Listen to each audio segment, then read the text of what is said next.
Hi, my name is Melissa Friedrich, and this is my Appreciative Query Problem-Solving Technique presentation.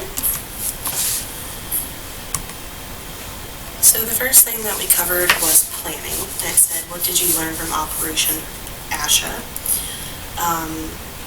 So I thought it was really interesting how they took kind of a different approach to the tuberculosis issue in India.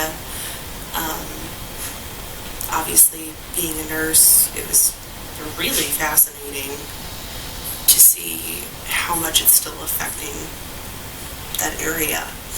I also like the idea that they took what resources they already had available to them and put that into motion to create an entirely new association to help these people and to really reach them on a personal level, you know, taking people out of the community that would be willing to help these people. It was very interesting. So what situation are you aiming to improve? For us, it's cutting down screen time in our family. And who did I work with? My husband, Alex, because he's part of my family and he also makes the decisions.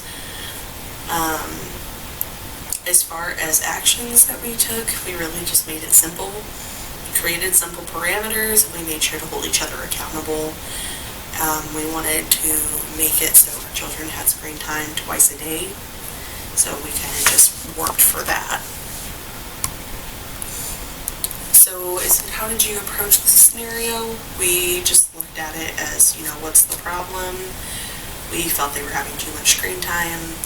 So we created a couple of different steps. The biggest one was redirection, and that was making sure that if they were starting to get antsy and they were like, you know, I really want to watch this, I really want to do this, and it was distracting them to say, okay, well, let's go do this instead. You know, or let's go outside and play, or let's go to the pool, you know, just trying to keep them distracted. Something that surprised me was how easy it is to redirect them, and just looking at it from the most simple way that I could about what would cause them to not want to do this as much. So the two things that I learned about AI was, one, it definitely simplifies the process for solving problems. I like that it also seems more directed towards creatively based people.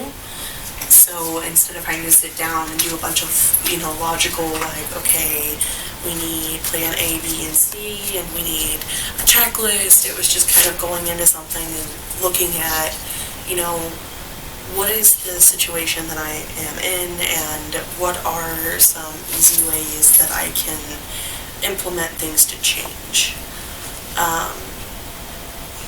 I also thought that implementing it in the future, it makes me kind of look at the broad spectrum of things more, and also not be so overzealous about the outcome. So instead of sitting there going, you know, I want to help postpartum moms and making a giant list saying I want to do all these different things, really focusing in on what is the biggest problem and what is the easiest way that I can help change it.